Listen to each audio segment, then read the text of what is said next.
Hey everybody, thanks for stopping by. It's Bat Merc. Today I'm going to be reviewing Dracula Book 2, The Brides.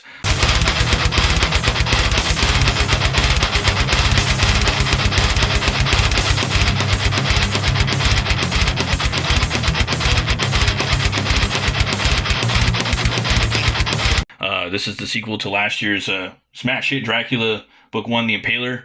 If you guys aren't familiar with it, it was written by Matt Wagner and illustrated beautifully by Kelly Jones with colors by Jose Villarrubia. And man, if you guys haven't checked out some of the interviews we had with them on the show, go back and check them out. This book, man, is a awesome sequel to it. We could get into it a little bit. It's definitely rated M for mature, but got this awesome cover right here by Kelly Jones. Matt Wagner also had another one too. Look at that. Set up really good. This is what the events after Vlad the Impaler, basically. If you haven't read the first book, he goes to the school of the Scullamonts where he gets trained in the dark arts. And I don't want to spoil that too much, but I have a little review of that too. Just, excellent artwork. I love the design of Dracula's cape. The drapery that Jones does in here is like next level. Just the stuff he does with Batman alone. It opens up right here. Transylvania, the land beyond the woods. The land that had become my refuge since my transformation into something more than human. The land wherein I had laid claim to a castle stronghold that my father had once occupied. A land long feared and fought over by the rulers of both the Hungarian and Ottoman empires. The land where the forces of darkness were said to run rampant along the dense and shadowy highlands. A land where I now hunted. So awesome way to open it up. Loving the shrubbery, the trees in here, the spooky stuff. You have this, and again, loving the trees right here. This would be an awesome like black and white edition. You have a couple right here sneaking out.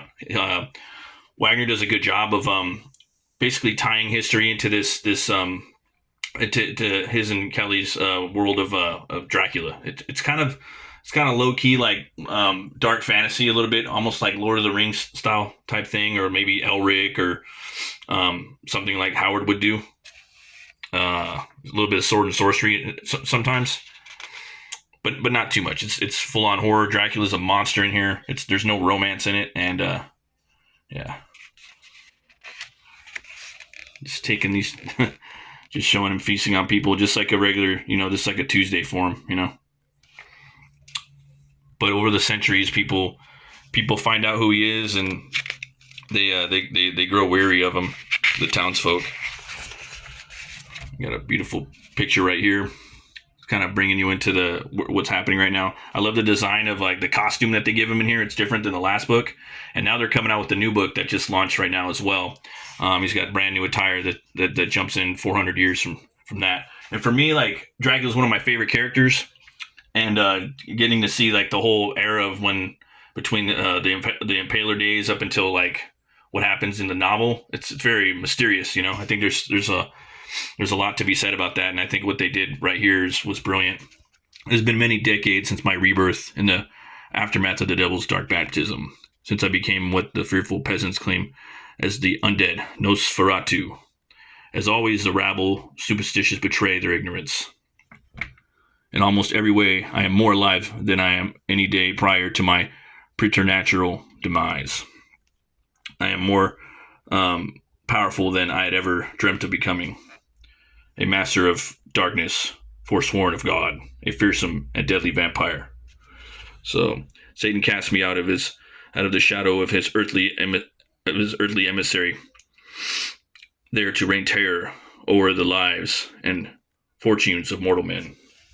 You get another heady piece right here. He's looking at basically setting the stage for the world below. I think this is Kelly Jones' best work. He has servants working for him. You're just getting to see the real Dracula. And they don't shy away from the mustache in here. One of my favorite scenes right here. You got people complaining about their fighting over land and whatnot. Just out of nowhere, you can just see this monster. Enough of your prattling, lands on my ears like clashing of rocks. Bah! This is no concern of your voivod. It's banally disgusts me. My lord, this matter has long been in dispute and needs silence, cretin. Save your complaints for the village magistrate. Yes, my lord, but still, we only need you to. He just comes in. Your needs are at an end. And he just impales him. Everybody sees that. Right into the roof. Here is my judgment. Like right there. You just still the impaler, still a monster. There's nothing like, cool about him or anything like that. He's the monster, man. Then slowly he starts to pick his brides. He starts to learn about who he wants to become. With over the years in the novel, he has 3. And so you're going to see the 3 brides and who he's going to pick throughout this story. And he's definitely using all of his magic and witchcraft, trying to figure out how to turn them into vampires, because most of the ones that he bites now, they turn into these like beasts. Okay, so you're going to see that. Yeah, love that background right there. Love the colors, man. It's definitely got like that kind of like old school Italian horror feel to it. Again, talked about that a bunch. But yeah, he gets his brides, man, and they start going, they get ravenous. Yeah, he has to end up locking one up. But one thing I really thought was cool too, without spoiling too much, is the creatures of the night. And they come through pretty crazy. So you get this scene right here. And you get to see the creatures of the night really do exist out here. And I love that, just that look, what I love about the mustache, it really feels like a predatorial spider, it's kind of how it acts. And then you see these werewolves out here. Yet, even as the dominion in the sphere continued to elude me, there was another far more shadowy realm over which I had held sovereignty. Ooh! Alongside the creatures of the night that were already in my thrall. There lurks a society of phantasms and fiends. So you get this cool, like, designed kind of werewolf monster right here. I think it's really badass. He speaks upon it to, go, wild child, rejoin the pack, and relish your ferocity. And the thrones of men were not to be mine. I was still an undisputed Prince of Darkness, So there's all kinds of creatures out there in the woods. That's what I like about that. You get that dark fantasy feel. They kind of touch on a little bit in here. I love this, just the hand-drawn art. Just the way he attacks the page. Look at that. There's some people that there might be some mysterious people that come in from the past to haunt him. Again, love these silhouette shots. They do a lot. Builds the suspense. And this is a good part in the story where it really challenges what he wants in a bride towards the last, or towards the middle of the book.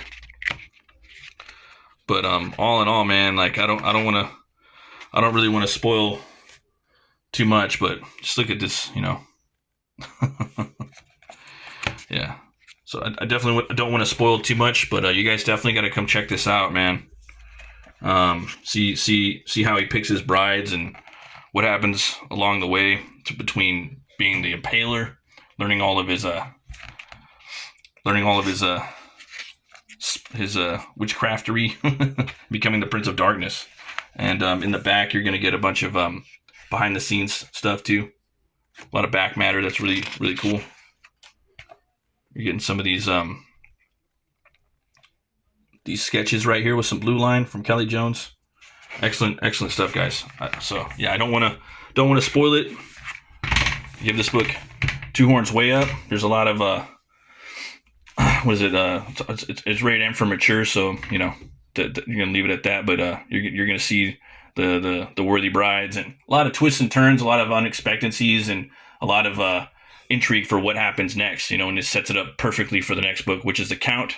And that's live right now on Kickstarter. It's already blown up right now. I think they already it's been live for almost a day, and they're over 100K. So they're killing it right now. So I'm definitely gonna go back it. Can't wait to see what they're doing in the book 3. I know book 3 it's going to be the perspective of Dracula and the respected role of the novel Bram Stoker's Dracula and his role in the book. In the book, after he leaves Transylvania, he just becomes this phantasm. You don't really get anything from his perspective. So the next book, it's all from his perspective. So that one, it's looking killer. Thanks everybody for watching. Thanks everybody that's been tuning into the live streams. I should be doing another ink stream of the Lee Falk's The Phantom at some point this week. And as always, remember to be bold, be brave, and roll the bones to know your role. I'll see you guys next time. Peace.